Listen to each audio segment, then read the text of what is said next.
Pour essayer de comprendre les souffrances contemporaines, je crois qu'il faut faire le détour de comprendre ce que c'est, la notion de capitalisme psychique que j'ai forgé. Parce que on comprend donc très bien ce que c'est le capitalisme comme instrumentalisation générale de tout. C'est-à-dire, pour le capitalisme, qu'est-ce que c'est un fleuve?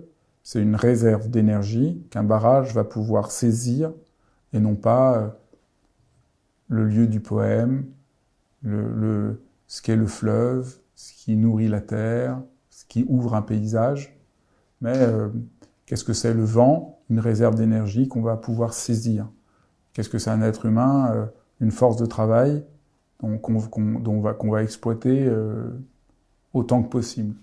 Donc on voit bien ce rapport-là. Mais ce qu'on ne voit pas, c'est que nous avons cette attitude qui s'infiltre en nous, et souvent, sans nous en rendre compte, c'est-à-dire même des gens qui ont les meilleures intentions du monde, sans se rendre compte, sont prisonniers de cette attitude-là. C'est-à-dire ils vont vous parler de gestion du stress. Ce qui me gêne énormément, parce qu'on devrait gérer son compte en banque, mais à l'instant on veut gérer son stress, gérer ses émotions, on est forcément de travers.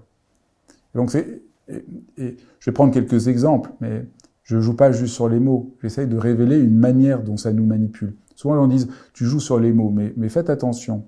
C'est grâce aux mots qu'une idéologie s'infiltre dans nos esprits. Au XVIIIe, XIXe siècle, c'est grâce aux mots que tous les gens sont devenus racistes. Et on pensait qu'il y avait des races différentes. Tous les gens qui étaient racistes n'étaient pas, au fond d'eux-mêmes tous, des gens, des salauds qui croyaient vraiment qu'ils étaient supérieurs aux autres. Mais ils perdaient de vue quelque chose, manipulé par le langage, l'idée de race, etc. Donc il faut faire très attention.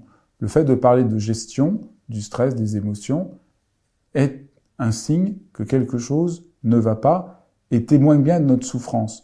On voudrait être dans une gestion contrôlante de tout.